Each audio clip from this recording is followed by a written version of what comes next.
Oi, meninas, tudo bom?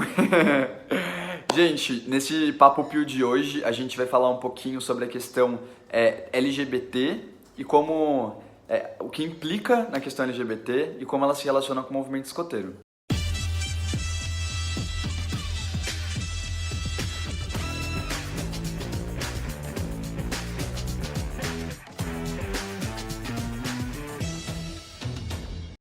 Bem, nesse primeiro trecho, eu queria dizer pra vocês uma coisa que alguns sabem, alguns não fazem ideia, mas a homossexualidade não foi inventada ontem. A homossexualidade, existem relatos diversos, mas os principais relatos são de que, por exemplo, no Egito, os faraós, eles pegavam os prisioneiros de guerra para serem seus escravos sexuais ou serviçais sexuais. Já na Grécia, os soldados que passavam, principalmente os espartanos, que passavam longos períodos fora dessas cidades, eles acabam se relacionando nos campos de batalha. Obviamente não durante a batalha, eu acho. Mas, enfim, as mulheres que também ficavam, elas também acabavam se relacionando por ficarem longos períodos sem os maridos e essa diversidade sexual acabava não sendo um tabu e sendo de alguma forma normalizada. Para além disso, vale ressaltar que a questão da homossexualidade como a gente entende hoje, ela não era vista da mesma forma há milhares de anos atrás. E ao longo da história ela foi se alterando e mudando. Por exemplo, antes do cristianismo, da era cristã, a homossexualidade ela era não algo normalizado, mas não tinha tabus e dogmas que estabelecessem que aquilo era uma coisa proibida. Depois da era cristã, passaram a ter alguns problemas no sentido de proibir a prática da homossexualidade, tratar como doença muitas vezes, como algo repugnante, passou a ser um tabu. E mais recentemente ela foi deixando de ser um tabu e passando a entender como afetividade, mais do que erotismo, mas como afetividade aos poucos se organizando em movimentos políticos, se institucionalizando e a partir de leis o movimento LGBT foi conquistando diversos direitos civis que a gente vai ver nesse vídeo. Em 28 de julho de 1969, uma das mais importantes rebeliões civis da história se iniciou no Stonewall Inn, em Greenwich Village, nos Estados Unidos. Gays, lésbicas, travestis e drag queens enfrentaram a força policial em um episódio que serviu de base para o movimento LGBT em todo o mundo. Conhecido como a Rebelião de Stonewall, o episódio durou 6 dias seguidos, como uma resposta contra a ação arbitrária e preconceituosa do efetivo policial, que tinha como rotina a promoção de batidas e revistas de cunho humilhante nos bares e boates gays da cidade de Nova York. Dentro do próprio movimento feminista, a crescente tensão entre as mulheres heterossexuais e as mulheres lésbicas fez com que, aos poucos, elas se auto-organizassem em sua própria luta. Oi, eu sou a Sharon, do Grupo Escoteiro São José de Vila Formosa, número 110. E antes de falar um pouco sobre o movimento LGBT, eu acho importante falar sobre o termo LGBT, que ele foi criado na tentativa de incluir e representar toda essa diversidade que existe na comunidade LGBT. Sendo assim, a gente encontra muitas variações desse termo, dessa sigla. Então, a mais utilizada hoje em dia é a LGBTQIA+, tendo como significado lésbicas, gays, bissexuais, transexuais ou transgêneros, queer, intersexual, assexual e o mais ele abrange todas as identidades de gênero, orientações sexuais que existem. O movimento LGBT ele surgiu como principal objetivo combater o ódio e o preconceito que o movimento sempre teve na sociedade, e ele busca a igualdade social e a representação de todos na nossa sociedade. Uma coisa interessante também é sobre a bandeira LGBT, que ela é representada pelo arco-íris. Ela foi criada por volta de 78 por um artista norte-americano e segundo alguns estudos, algumas pessoas estudaram sobre, eles dizem que a inspiração desse artista foi na cultura hippie, onde nessa cultura o arco-íris representa a paz. E a bandeira LGBT ela é um dos símbolos mais conhecidos no mundo hoje em dia, então é top. 3 anos depois do surgimento do jornal O Lampião da Esquina, o movimento, o grupo de ação lésbico-feminista criou o jornal Xana com Xana. Esse jornal ele era principalmente vendido e distribuído num bar lésbico da época, que se chama Feros Bar. Só que aconteceu dele ser proibido a venda. E em uma das tentativas da venda desse jornal, o dono do bar ele chamou a polícia, foi uma confusão, uma treta. E aí, para lutar contra isso, foi feita uma manifestação liderada pela Rosilei Roach em 1883, no dia 19 de agosto, e acompanhada de alguns participantes de outros movimentos. Eles ocuparam o lugar em protesto às agressões físicas que ocorreram alguns dias antes, né, nesse dia que foi chamado a polícia, por causa que estavam tentando vender um negócio. Aí, esse dia também, por causa disso, ele é conhecido como o Dia do Orgulho Lésbico em São Paulo, por causa desse movimento, por causa dessa manifestação que ocorreu. Assim, o surgimento de algumas publicações LGBTs, como os jornais Lampião da Esquina e Xana com Xana, foram essenciais para o crescimento e amadurecimento do movimento no Brasil. O jornal Lampião da Esquina surgiu no ano de 1978 e foi inspirado na revista gay norte-americana Gay Sunshine. Entre seus fundadores, o escritor Agnaldo Silva e a artista plástico Darcy Penteado. Em forma de tabloide, o periódico circulava por todo o país com aproximadamente 10 a 15 mil exemplares. Ao todo tiveram 38 edições, incluindo o número 0, e tinha um cunho abertamente homossexual. Apesar de abordar também outras importantes questões sociais, uma das suas principais ações era denunciar a violência contra a população LGBT. E a principal fonte de renda para o jornal era o apoio de alguns doadores. Oi gente, eu sou o Guilherme, também conhecido como Didi Moore, e hoje eu tô aqui para falar um pouquinho sobre a teoria queer. A teoria queer, ela tenta normalizar tudo isso que a gente vive, como normalizar a comunidade LGBT no geral. Então, ela define que a sexualidade e o gênero das pessoas é um construto social. Então, é basicamente uma ideia que a sociedade teve e impôs às outras pessoas.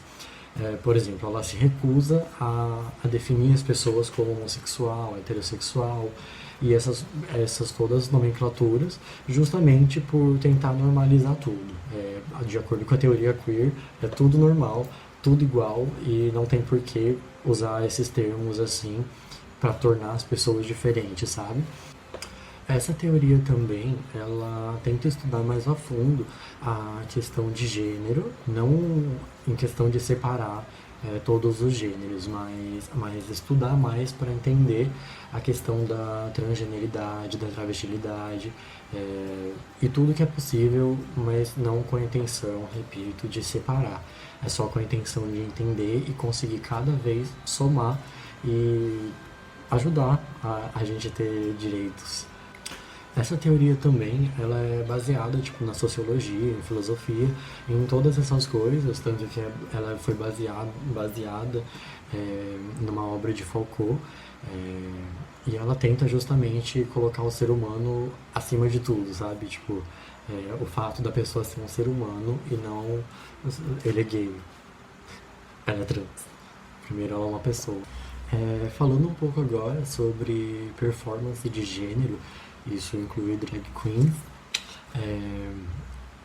Existe uma grande diferença que pouca gente sabe entre travesti, transexual e drag queen.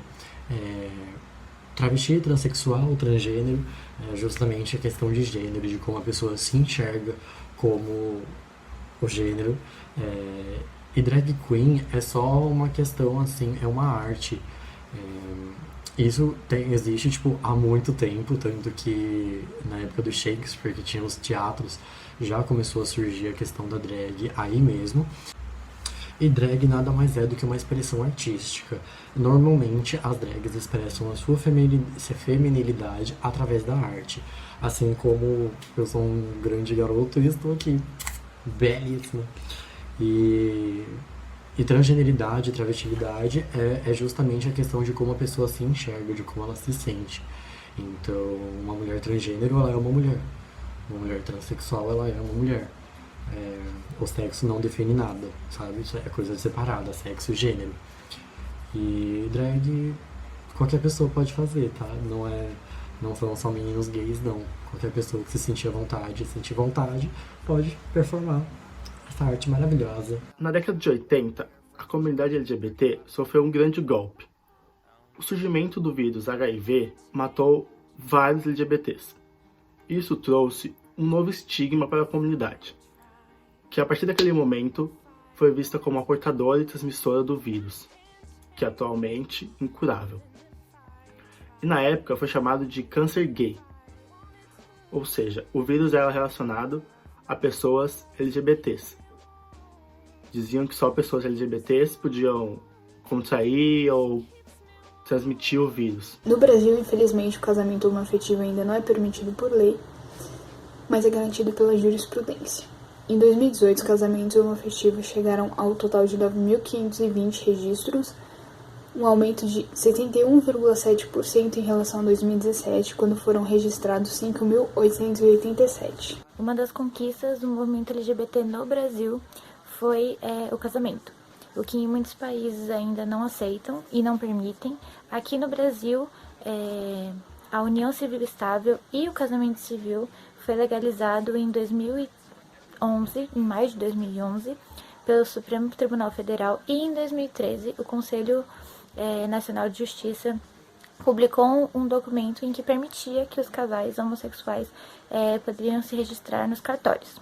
Além disso, também foi decidido que o reconhecimento da união estável entre casais homossexuais teriam que ter as mesmas regras e as mesmas consequências do que um casal heterossexual. Oi pessoal, eu sou a Bia, eu sou pioneira do clã Santo Graal, do grupo Escoteria Pira 255 de São Paulo. E eu tô aqui para contar para vocês sobre o Scouts for Equality, Escoteiros pela Igualdade. Escoteiros pela Igualdade surgiu nos Estados Unidos, Boys Scouts of America. Os escoteiros da América tinham proibido que jovens e chefes abertamente gays participassem do movimento escoteiro. Isso em 1978. Alguns anos depois, em 2000, voltaram a discutir sobre isso, se era isso mesmo ou não. E aí então, depois de uma década de muito progresso na comunidade LGBTQ, em 2012 voltou esse assunto aos holofotes, né? Por conta de Jennifer Tyrell, porque essa moça, ela é uma mãe lésbica de um escoteiro. Ela foi retirada do registro do filho dela por ser lésbica. E aí então uma amiga dela divulgou isso, a situação dela, para a antiga Aliança de Gays e Lésbicas contra a Difamação. Criaram uma petição e ela teve muitas assinaturas, tanto de um escoteiro bem famoso, Zach Walls, entregou a petição para a Nacional dos Estados Unidos. E aí, junto com Jonathan Hills, eles dois juntos criaram o Scouts for Equality, uma organização sem fins lucrativos que luta pelo combate à proibição de LGBTs participarem do movimento escoteiro. Em 2015, finalmente, acabou essa história de proibição de gays no movimento escoteiro dos Estados Unidos. Mas não tinham falado ainda sobre transgêneros. Por isso que não disse proibição de LGBTs. Só tinham falado de gays, como se só existissem gays, né? Mas ok. Em 2016, aconteceu uma discriminação com um garoto trans de 8 anos. Isso em 2016. Pouco tempo depois que aceitaram os gays no movimento. Então, a gente vê que, Que é isso que nós da comunidade LGBT sempre falamos. Identidade de gênero é uma coisa, orientação sexual é outra. Por aceitarem gays não quer dizer que não vai ter transfobia. E aí, em 30 de janeiro de 2017, BSA, que é a Boy Scouts America, os escoteiros dos Estados Unidos, eles aceitaram jovens e adultos de qualquer identidade de gênero. Acho importante falar sobre a missão, visão e valores do escotismo pela igualdade. A missão já tá bem clara, pelo que eu já falei, mas a visão deles é de um escotismo inclusivo, vibrante e forte pela América. Gente, eu sou a Agatha, do Piratininga. Eu tô aqui para falar sobre uma pesquisa da UOL, feita em 2019, com dados das mortes do grupo LGBT causadas entre 63 e 2018. Nesses 55 anos, eles calcularam que no Brasil a gente tem uma morte do grupo LGBT a cada 16 horas. Isso tirando as exceções, né? Que a gente sabe que às vezes é mais. Esses dados eram levantados pela Diretoria de Promoção dos Direitos LGBT, que fica no Ministério dos Direitos Humanos. E muitos dados eram passados até para o UOL para divulgação desses relatórios. Porém, quando esses dados estavam no poder do governo federal, eles foram cancelados de divulgação e ficaram pendentes. Os canais que a gente tem de denúncia é o Disque 100, o Transgender Europe e o GGB, que é o Grupo Gay Bahia. Desses três, os que mais registraram mortes, ainda mais homicídios de transexuais, que foi uma taxa muito grande, eles registraram 2.687 mortes. E esse mesmo grupo, o GGB, de 63 a 2011, eles contabilizaram 3.605 pessoas assassinadas por homofobia. Ao todo, em 55 anos, a gente teve 8.027 assassinatos. Esses disques de denúncia, como o Disque 100, além de assassinatos, eles, em 2011 até 2018, eles também contabilizaram casos de violação, que pode ser uma agressão, ou um assédio moral, ou algo do tipo. Eles calcularam cerca de 26.938 violações, de 2011 a 2018. O canal também registrou violência psicológica sofrida em 2018. E o maior apenas do que 2011 foi de 1.647 pessoas que fizeram denúncia em 2017. Em 2018, a gente teve 170 pessoas que teriam sofrido alguma violência em razão de sua identidade de gênero. Durante o período... Isso é uma curiosidade que a gente já viu, porém algumas pessoas não pegaram dados. Mas durante o período eleitoral, a gente teve diversas denúncias relacionadas a LGBTfobia, que é esses casos de agressões físicas, psicológicas, assassinatos ao grupo LGBT, nesse caso no Brasil, porque tem em todo lugar. Aí tem um relato do Cardia, que é o cara que trabalha na UOL. Os eleitores do candidato Jair Bolsonaro se sentiram empoderados para fazer justiça com as próprias mãos, devido a antigos discursos proferidos pelo ex-deputado federal. Essa foi uma reportagem da UOL, que eles fizeram, né, em 2018, com dados que, se você for lendo, você tem noção, calculando que a gente tem 365 dias. Então, se você, mesmo sem olhar o resultado ali, você faz o cálculo, você vê que é muitos casos, e isso só no Brasil. E a gente, no movimento, que é um movimento que tem esse movimento dentro, né, um movimento dentro do outro, com várias representatividades, é muito triste a gente ver essas coisas, porque a gente fica pensando que pode acontecer com qualquer um, por ele querer ser ele. E falando um pouquinho mais agora sobre aceitação, experiência pessoal, falando primeiro sobre a minha sexualidade, eu demorei um tempinho pra me aceitar, assim, tipo, hoje parando pra pensar, eu sei que eu já percebi que eu era diferente desde pequeno. Eu já percebi uma diferença, assim, que até as próprias pessoas faziam desde pequenininho. Mas em questão de aceitação, assim, de eu parar e falar, sou gay, e ter orgulho disso, eu acho que só veio acontecer pelo meu 9º ano do ensino fundamental. Isso foi até cedo em comparação a outras pessoas, e eu não tive tantos problemas em relação a isso. Eu nunca procurei negar e martirizar, sabe? Tipo, e me sentir culpado por isso. Foi só uma questão de autoaceitação e autoconhecimento mesmo.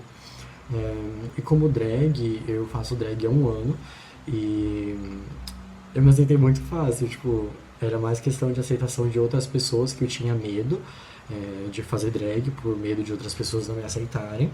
Mas depois de um tempo eu falei, tipo, mano, é a minha vida, eu que tô vivendo, então, né, é isso. E aí aqui estou, uma garota. A minha história de se assumir assim, eu acho que eu nunca cheguei pros meus amigos e falei, olha, é isso, tipo, fiz uma reunião. Eu tinha muito medo de contar, porque eu tinha medo que as pessoas mudassem, tinha medo, né, tipo, caraca, as pessoas vão pensar, tudo. E aí eu nunca fiz uma reunião pra contar e afins, tipo, deixei fluir, sabe? Nunca me perguntaram e eu nunca contei, assim. E aí eu deixei as coisas acontecerem como podia, sabe? Eu deixei ir. E aí um dia eles viram ficando... A gente tava na balada, tudo. E aí são meus amigos do movimento, são meus amigos pra vida, assim. E aí eles me viram ficando com alguém. E aí, tipo, foi isso. Tipo, isso foi contar, sabe? Foi ver. E aí, tipo... Depois que aconteceu aquilo, eu fiquei, caraca, e agora? Mas aí nada mudou, acho que só aumentou essa amizade, porque não teve mais nenhum segredo, nada. E eu acho que é isso, tipo, eu sou muito grato por ter tido uma história boa, sabe? De contar pros meus amigos. Porque ninguém mudou comigo, ninguém fez nada, eu só fortaleci a amizade. Agora não tem mais segredo, não tem mais nada, a gente conta tudo. E é isso. Bom, eu conheci a Helena faz 2 anos. Foi pelo Facebook, porque eu mandei solicitação pra ela quando eu vi que ela era escoteira e eu queria fazer novas amizades, então eu mandei. Ela me mandou mensagem falando oi, amante de cavalo, porque eu acho que ela deu uma boa stalkeada pra ver que eu era doida por cavalos. Começamos a conversar e a gente acabou descobrindo que éramos do mesmo distrito, os nossos grupos eram bem próximos, tinham bastante contato. E ela me contou que era do clã pioneiro, eu ainda estava como guia em transição pro ramo pioneiro. Inclusive ela estava no Peru, então ela estava me contando toda a viagem dela.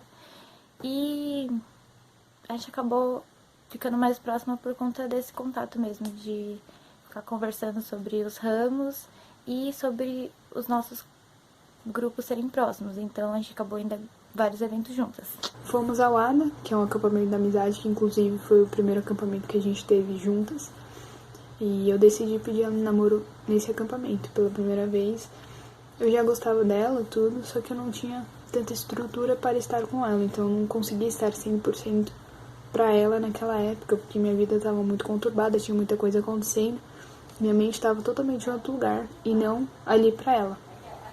Mas mesmo assim a gente tentou, a gente insistiu e foi. Passou umas 2 semanas, a gente foi pro Congresso Regional Pioneiro, e a gente viu que não tava rolando, a gente sentou, conversou, decidiu que era melhor terminar e resolver as coisas das nossas vidas pra gente ter um recomeço novo mais pra frente. Um tempo depois do Congresso Pioneiro, a gente ficou afastada e acabamos nos reencontrando no fogo de conselho do grupo escoteiro dela. E no final da canção da despedida, a gente tava junta na fogueira e ela virou assim pra mim e falou: bem cedo junto ao fogo tornaremos a nos ver. Depois disso, a gente ficou um tempo afastadas, não nos falamos mais. E ela me mandou mensagem falando que ela queria me encontrar pra gente conversar. Eu fui na faculdade tentar conversar com ela pra ver se a gente conseguia se resolver, ter um novo começo. E eu tava disposta a dar certo, e ela também, só que ela ainda tava meio com o pé atrás se isso ia dar certo ou não. E aí eu virei pra ela e falei assim, o que me uniu, ninguém separa. Não é que é verdade? Porque a gente já tá 8 meses namorando e esse namoro e essa união só cresce por conta do escotismo.